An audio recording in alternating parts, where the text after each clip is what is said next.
kas būtu jāpiedzīvo katram cilvēkam vismaz reizi mūžā. Lūk, ko cilvēki jums iesaka.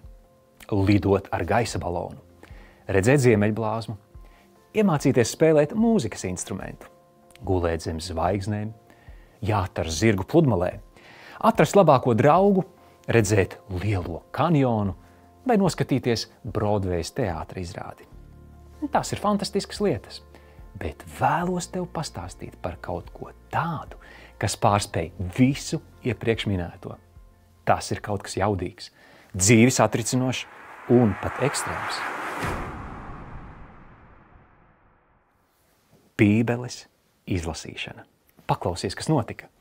Kad es to izdarīju, man likās, ka es pamostos jaunā pasaulē, un tagad viss var sākties. Manā sirdī ienāca tāds miers un prieks, kas nav pazudis jau 20 gadus. Es nezināju, ka cilvēks vispār var būt tik laimīgs. Es iemācījos, kā iegūt tīru sirdsapziņu dažu minūšu laikā. Iespējams, visvairāk mani pārsteidza, cik precīzi Bībele atklāja nākotnes notikumus no pasaules sākuma līdz beigām.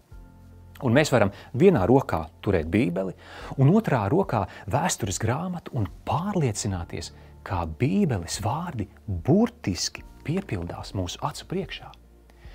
Ir sajūta, it kā rokās būtu pasaules notikumu karte. Tā, tagad mēs esam šeit.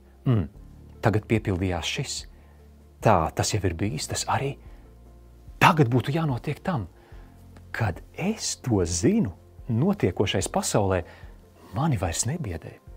Ļaunums tik un tā sāp, bet tas vairs nemulsina prātu. Nemulsina Trumpa vai Putina paziņojumi. Zinot šīs mūžīgās likumsakarības un redzot Dieva spēcīgo roku tam visam pāri, sirdī ir miers. Fantastisks miers. Apostolis Pāvils, runājot par Bībeles vēsti, lieto vārdu dinamis, no kura mēs iegūstam vārdu dinamīts. Bībele ir Dieva dinamīts. Ar dinamītu var izlausties cauri klintīm, ar dinamītu var satriekt ledus bluķus.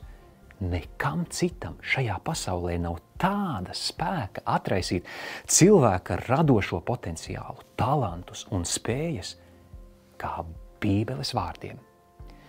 Īzaku Ņūtonu Bībeles studijas iedvesmoja lielākajiem zinātnes atklājumiem. Kristoforu Kolumbu, tālajiem jūras braucieniem. Anrī Dinānu Bībele vadīja pie sarkanā krusta dibināšanas, Benu Karsonu veikt sarežģītāko neiroķirurģisko operāciju, Mārtinu Luteru Kingu cīņai par vienlīdzību, Džonu Kellogu pie veselīga dzīvesveida un brokastu pārslām, Baumaņu Kārli sacerēt dziesmu Dievs svētī Latviju. Šī grāmata ir stūrakmens mūsdienu spēcīgākajai civilizācijai, rietumu civilizācijai, ar attīstītāko ekonomiku, medicīnas un izglītības sistēmu. Šīs pasaules labākās slimnīcas ir dibinājuši kristiešu ārsti.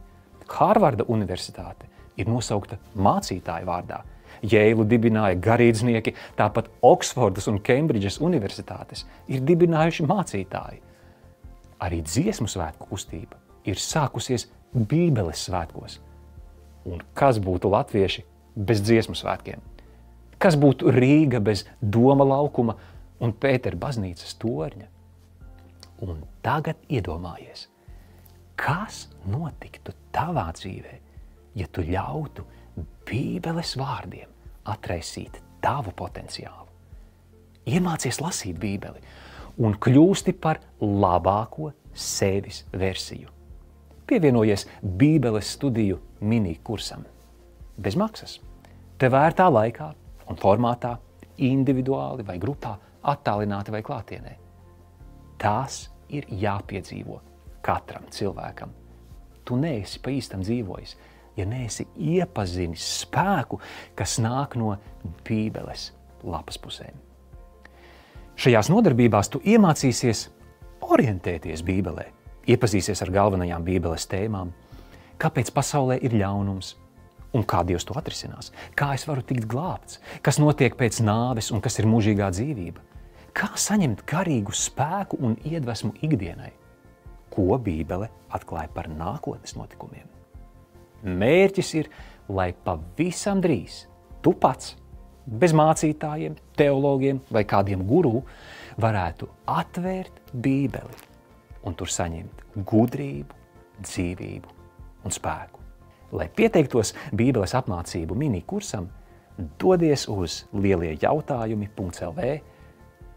Ja vēl šaubies, tad noteikti piesakies bezmaksas grāmatai vai Bībelē var ticēt. Turpat lieliejautājumi.lv.